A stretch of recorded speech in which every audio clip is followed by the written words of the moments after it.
This video is about creative metaphors. It's building on our previous learning about conceptual metaphors and taking it further to look at more creative or more novel metaphors. But first, let's recap what we've learnt already about conceptual metaphors, and particularly the approach from Lakoff and Johnson and others who followed them.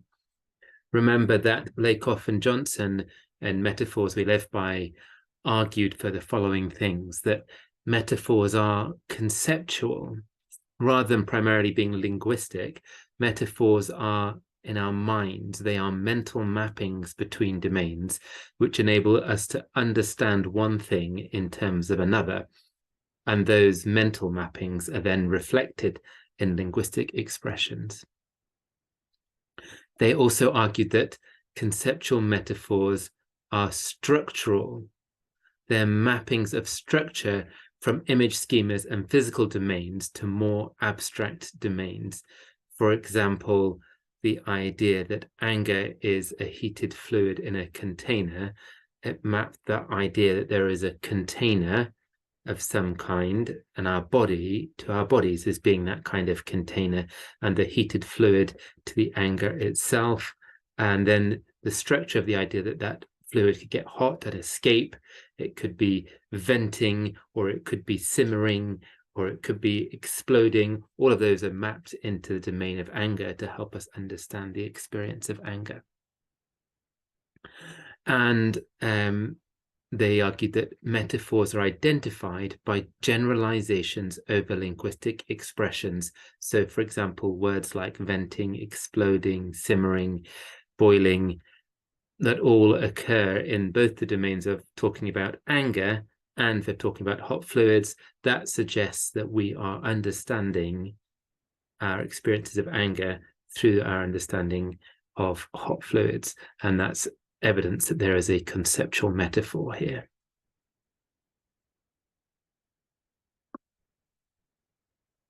So our question for today is, how do creative metaphors fit in with this picture? Are they a totally different thing, or do they build on the same understanding of Lakoff and Johnson? We'll look at how their ideas can be developed in a number of directions, but remember, we are trying to work out how people communicate.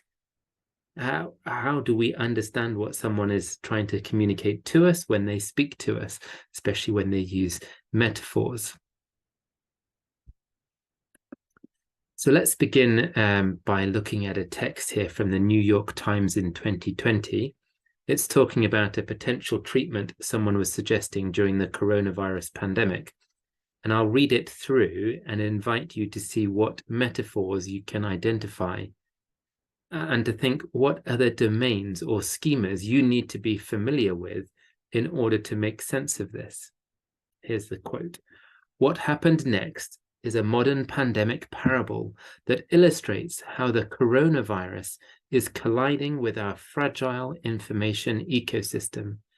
A jumble of facts, falsehoods, and viral rumors patched together from Twitter threads and shards of online news, amplified by armchair experts and professional partisans, and pumped through the warp speed accelerator of social media."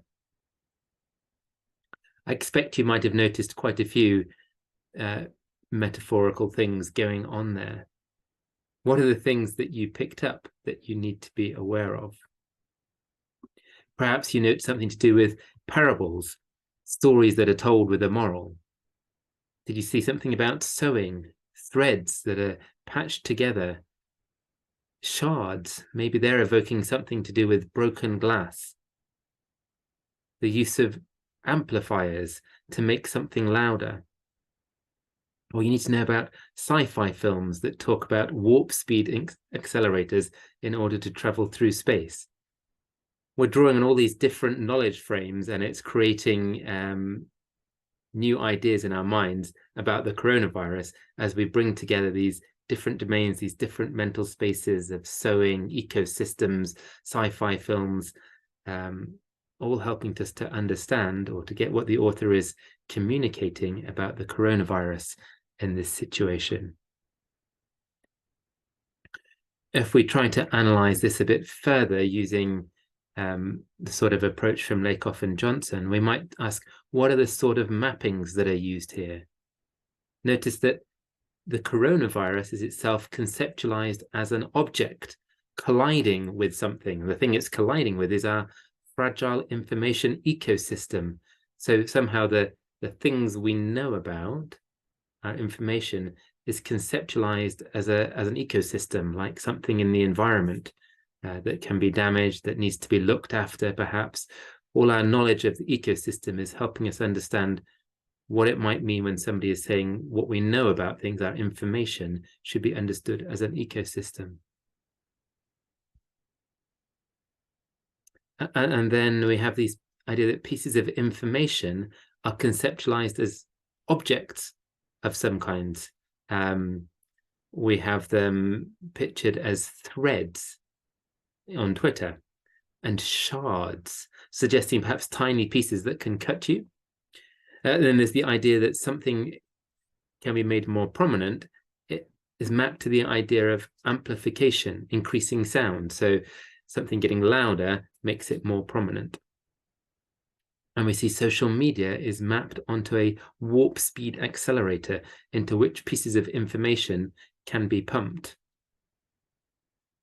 This is all quite evocative, and the writer is hoping that this collection of images will make his writing more vivid and memorable, perhaps. This also communicates a whole lot of information, a lot of ideas and emotions more concisely than if he explained all the different facets separately. And these are three key functions of metaphor in order to make communication more vivid, to make it more memorable, and to communicate more compactly or concisely. However, if we just analyze this using the ideas about conventional metaphors from Lakoff and Johnson and their conceptual metaphor theory, we don't get very far. There doesn't seem to be very much conventional here, except for perhaps a couple of those things I mentioned, like the idea of events being objects. But that doesn't get us very far here or into any very interesting, I think very interesting about what's happening in this passage. So what are we going to try and look at in this video? We want to explore a little bit about how we can handle creative metaphors from other approaches. First, we're going to look at Lakoff and Johnson's approach to poetic metaphors, looking at what they talk about as extending, elaborating, combining, and questioning conventional metaphors, and then also at what they call image metaphors. We'll also briefly look again at how relevance theory handles creative metaphors through the idea of lexical broadening and ad hoc concepts. And finally, we'll introduce the topic of conceptual blending, which provides a way to bring together insights from relevance theory and cognitive linguistics, working around the idea of mental spaces and how we blend them together inferentially when we come across them in a text. So let's start by looking at Lakoff and Johnson's approach to poetic metaphors. The first class of creative metaphors we'll look at, or the first way we think about analyze them, is looking at them as being based in some way on the conceptual mappings that also give rise to conventional metaphorical expressions. I've got a quote here from a guy called Raymond Gilles. He's someone who was very interested in what Lakoff and Johnson were doing in their approach, and he followed it up with experiments in psycholinguistics, looking for evidence. And one of the things he claims is that in many ways, our minds seem to be inherently poetic. And he wrote about this in his book, The Poetics of Mind. And this is what he claims about what poets are doing. He says, what poets primarily do is not create new conceptualizations of experience, but they talk about the metaphorical entailments of ordinary conceptual mappings in new ways. Our basic metaphorical conceptualizations of experience constrain how we think creatively and express our ideas in both everyday and literary discourse. So the point he's making here is that poetic discourse isn't actually very different from normal discourse. They're both based on the same basic conventional metaphors, things like the event structure metaphor, or things like love is a journey. We use that in our normal conventional expressions, and then when poets are talking about things, they just do it in new ways, exploring the entailments in greater detail, rather than creating wholly new metaphors. So he says, the way we ordinarily speak and the way creative writers compose is not unlimited. Yet the constraints on how we speak and write are not imposed by the limits of language, but by the way we actually think of our ordinary experiences. He's arguing that these conventional conceptual metaphors are incredibly powerful in shaping the way we normally think.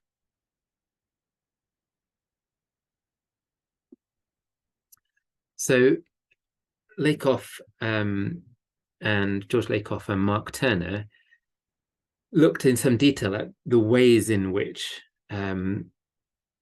poets might talk, might extend, elaborate upon the conventional conceptual metaphors.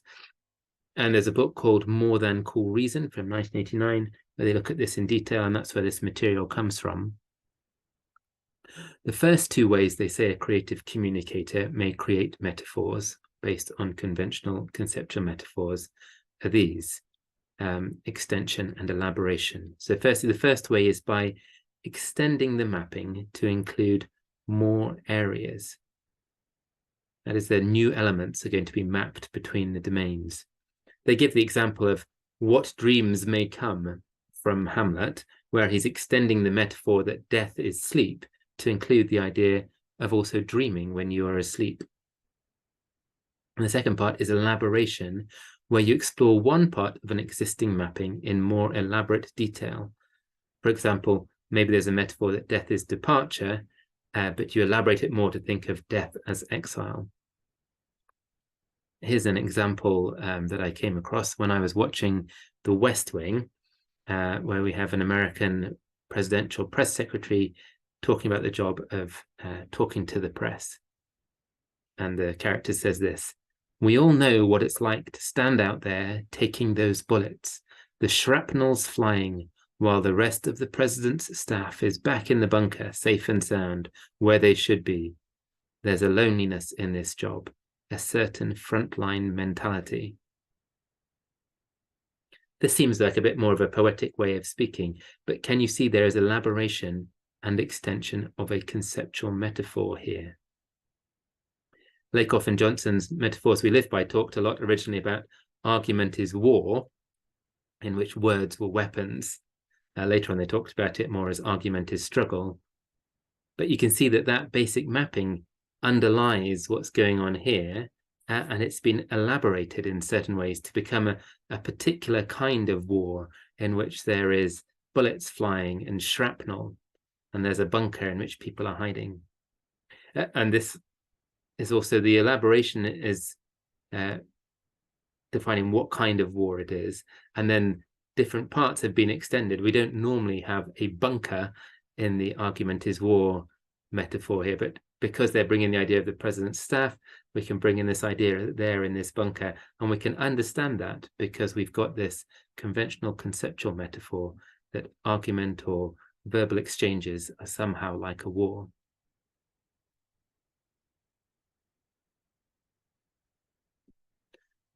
As well as extending and elaborating, Lakoff and Turner claim that poetic metaphors also can question or combine conceptual metaphors. Questioning is where they call into question the validity of a conceptual metaphor to express reality. Does it really work? And combining is where they bring together two or more different conceptual metaphors. Here's another example discussing the Labour leadership election in the UK after Gordon Brown resigned in 2010. Somebody writing in The Guardian said this: "Second, if assorted champions of assorted candidates really want their man to become prime minister one day, why the rush to push him out of the trench at this stage when barbed wire and Tory machine gun fire is what he can most likely expect to encounter?" Can you explain this again in terms of extension elaboration and combination of conceptual metaphor. There isn't really going to be any machine gun fire. There isn't really a trench or any barbed wire, but this is evoking things, again, based perhaps on this metaphor of argument is war, or that argument is a struggle, verbal interaction is a struggle. Could we say that here the author is extending the metaphor argument is war by adding that the time before engaging the war is like being in a trench? It's imagining a particular kind of warfare, trench warfare from the First World War, perhaps. And it's elaborating the argument is war metaphor by talking about the machine gun fire, which isn't something we would normally think about, but it's presumably some kind of attacks from the Tory opposition. But maybe there's also a combination here with the event structure metaphor, or the life is a journey metaphor, where we have the idea that we're trying to make forward progress, but there are various hindrances to that, to achieving the goals you want. Things like barbed wire and machine gun fire fit both within this argument is war thing and within the life is a journey thing. So it's bringing them together to create a very powerful image here.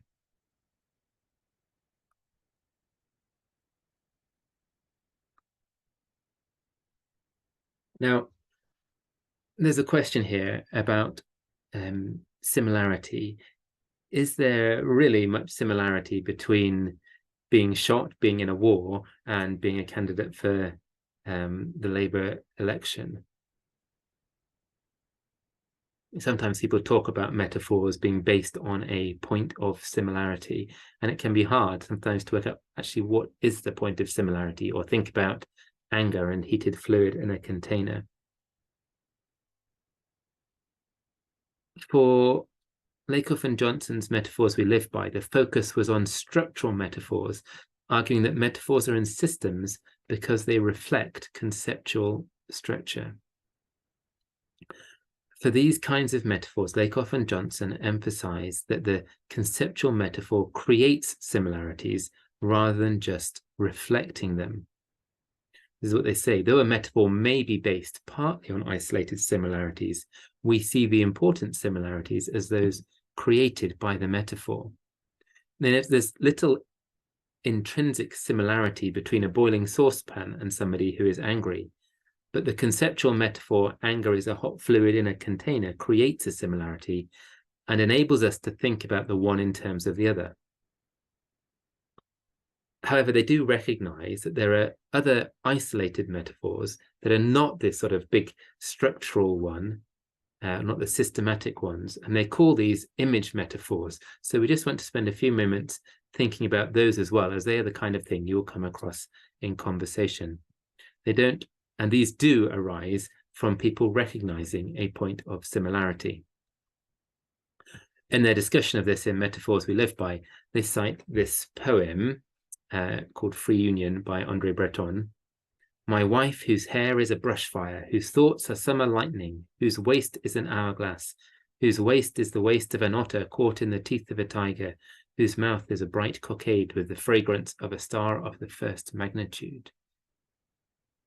Again, this is creating images. It's very evocative.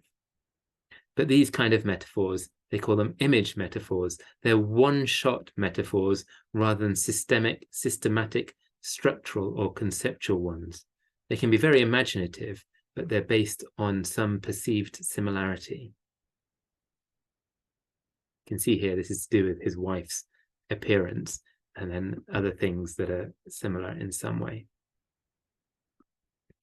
From Lakoff's article in 1987 on image metaphors, he makes these points to try and distinguish between conceptual metaphors and image metaphors. So he says image metaphors, or what he calls one-shot mappings, are not used over and over again. They're not conventionalized. They're not used in everyday reasoning. There's no system of words and idiomatic expressions in the language whose meaning is based on them, compared with things like simmering and boiling with anger. They map image structure rather than propositional structure, i.e. what something looks like rather than the way we're thinking about it. They're not used to understand the abstract in terms of the concrete. They do not have a basis in experience and commonplace knowledge that determines what gets mapped to what. It's more done on the fly.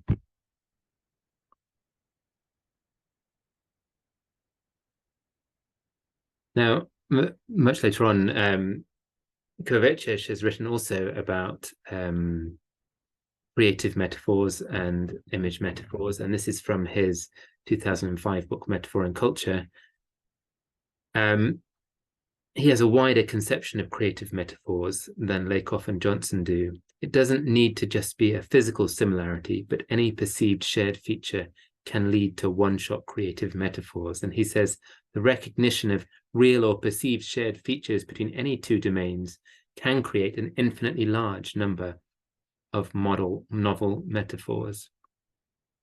And it's that a feature that is shared by an element of the target and an element of the source helps the speaker arrive at an extensive set of analogical relationships between the source and the target.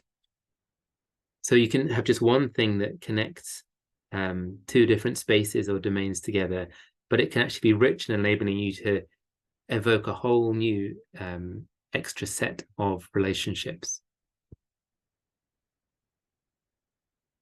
This kind of recognition leads into the relevance theory approach that we've briefly looked at before and helps us explore the question, how do we create these analogical relationships? How does our mind work in processing them?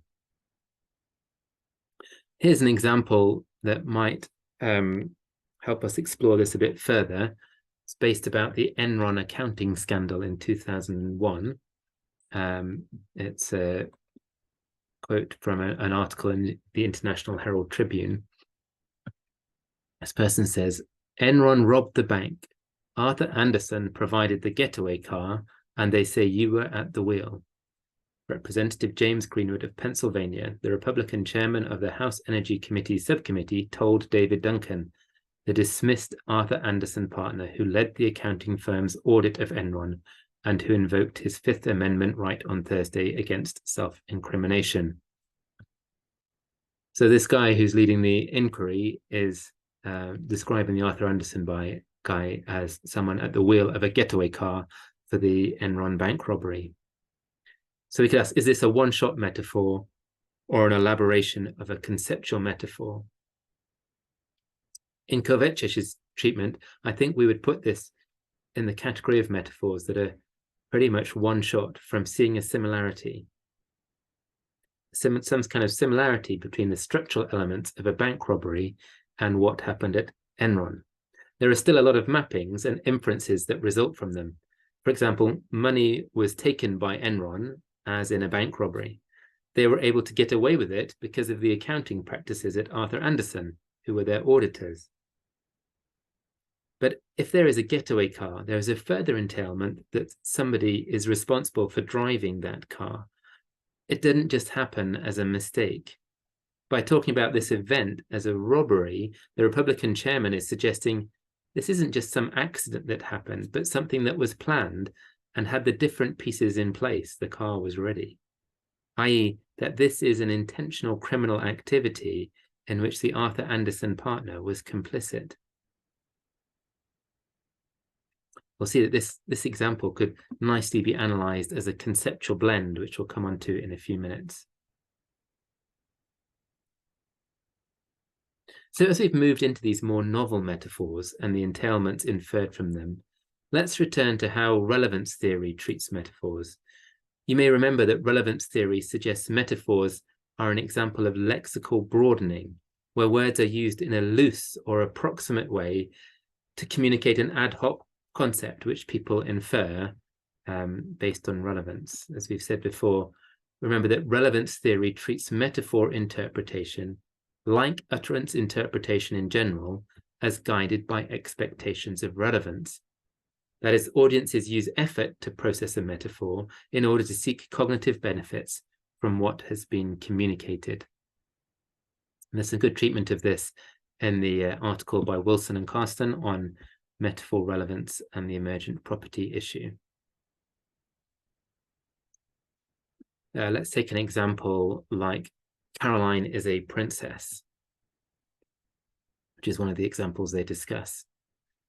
In some contexts, when someone says Caroline is a princess, there are going to be sufficient contextual effects if one infers that Caroline is actually a female royal, the normal, perhaps, meaning of a princess. But in other contexts, those where we know that Caroline is not a female royal, we may create an ad hoc concept, as we've talked about before, princess star, based on what we know about princesses or what we have in our knowledge frame, our cognitive model of princesses, to help us derive contextual effects. Perhaps that she is used to special treatment, perhaps that she is exempt from daily chores, perhaps that she is spoiled. And we keep processing these different possible implicatures, these different possible entailments, until we arrive at sufficient contextual effects. Therefore, relevance guides this process of searching for contextual effects, balancing processing effort and cognitive benefits. And it depends on what we know about Caroline and our cognitive knowledge frame about princesses as we bring those things together to understand what someone is trying to communicate to us. What's more confusing for relevance theory is how we manage to acquire meaning for phrases like Sally is a block of ice. We might expect this to communicate something like Sally is emotionally reserved, but being emotionally reserved is not a characteristic of blocks of ice. So where do we get from a block of ice to emotional reservedness? These are what's called emergent properties. Lakoff and Johnson explain this based on our conventional schematic mappings between emotions and temperature, because we have other expressions like she's cold or she's hard that enables us to understand Sally as a block of ice. For Sperber and Carston, instead, they see us creating ad hoc concepts, cold star and hard star, in a context. For example, someone says, I had a dinner with Sally and she was really cold. That enables us in such a context to see this as talking about psychology and emotions, and we can use that then to understand later on Sally as a block of ice is maybe evoking those ideas of coldness and hardness. However we model it exactly, it seems that our experience of usage events in which cold and hard are used to describe emotional aspects of a person enable us to arrive at an emotional understanding of Sally as a block of ice that we can infer when we hear this. Finally, let's look at the ideas of mental spaces and conceptual blending. There seem to be strengths of both the cognitive linguistic approach, which says there are some entrenched conventional mappings between different domains that are realized in the conventional metaphors we live by, and also in the relevance theory approach, which looks at the processes by which we infer meaning from specific examples. Is there a way these two different approaches can be brought together? And I think the idea of conceptual blending is one good way of doing that, and it can really be used to analyze almost any example you find of a metaphor in a text you're looking at. So it's quite important. There's a book called Introduction to Cognitive Linguistics by Unger and Schmidt. In chapter 6 of that, they have a chapter in the second edition talking about blending and relevance, and you can explore that further if you want to. So what are mental spaces? These come particularly from a guy called Gilles Fauconnier. He was very influential in developing thinking about mental spaces as they have been used in cognitive linguistics.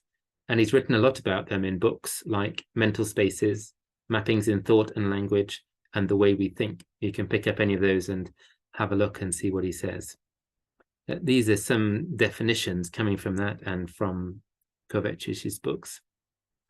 So first, mental spaces are the domains that discourse builds up to provide a cognitive substrate, that is some kind of underlying layer for reasoning and for interfacing with the world. As we talk with people, as we read in things, we build up this idea of a space.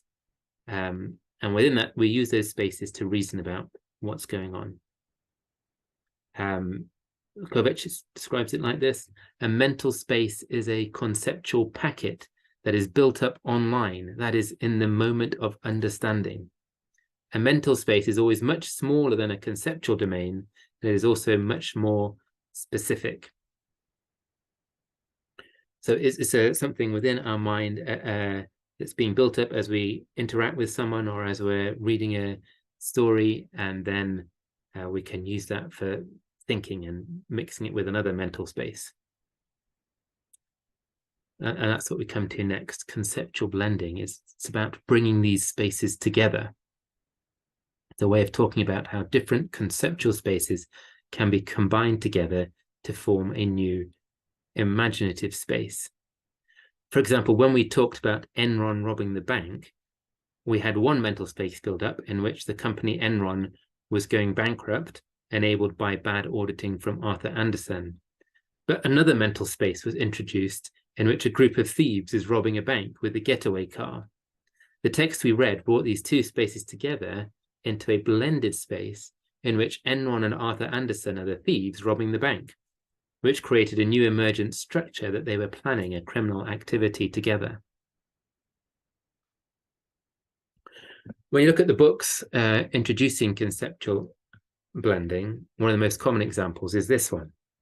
That surgeon is a butcher. What do you think this statement means? I think for most people, it suggests that the surgeon is not a good surgeon. He is incompetent, or she is incompetent. And notice that if we say that butcher is a surgeon, the other way around, people often think that the butcher is then highly skilled. So linguists have struggled to explain why we think this way. Why do we get the idea that the surgeon is incompetent, but the butcher is competent, depending on which way around we have this sentence? If we just use traditional conceptual metaphor approach, the words lead us to induce some kind of schematic correspondence, something like this. The butcher maps to the surgeon. The tool he's using, the cleaver, maps to the scalpel. The carcass that he's operating on as a butcher maps to the human being. The abattoir maps to the operating theatre. This is the location where it's taking place. The goal of severing meat maps to the goal of healing a person. The means of butchery maps to the means of surgery. So we have all these things mapped together. But this is great, but the main point here is that the surgeon is incompetent when we say that surgeon is a butcher, whereas in the source domain, the butcher is not incompetent. So it's not like we're mapping the incompetence of the butcher to the incompetence of the surgeon. So where does it come from? Where does the incompetence come from? And conceptual blending would say that it is something that emerges from the blend rather than something that's just in the domain of the butcher that's mapped across. It's something unique in the blended space. This is how we go about doing this. For conceptual blending, the idea is that we don't just have two spaces like Lakoff's source domain and target domain, but we have a variety of input spaces which contribute to a blended mental space in a discourse setting. So we have input space 1 here, which is the space of the surgeon. And we have an input space 2, in which we have the butcher, which is evoked by this fact that surgeon is a butcher. And we have all these things we know about butchers, carcasses and abattoirs.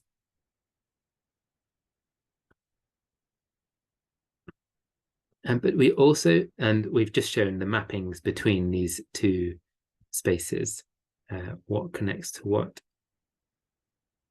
as would be seen typically in a Lakoff and Johnson style conceptual mapping. But we also crucially have a blended space. This is the blended space in which which our mind creates to try and bring these things together, and which has emergent structure of its own. Here we've got the identity of the surgeon is taking on the role of a butcher. The patient is still the patient. We're in an operating room. The goal is healing, and the means is butchery. You can see how these things connect. Some things have come from the surgeon space. Some things have come from the butcher space to get a new blended space, which has elements from both.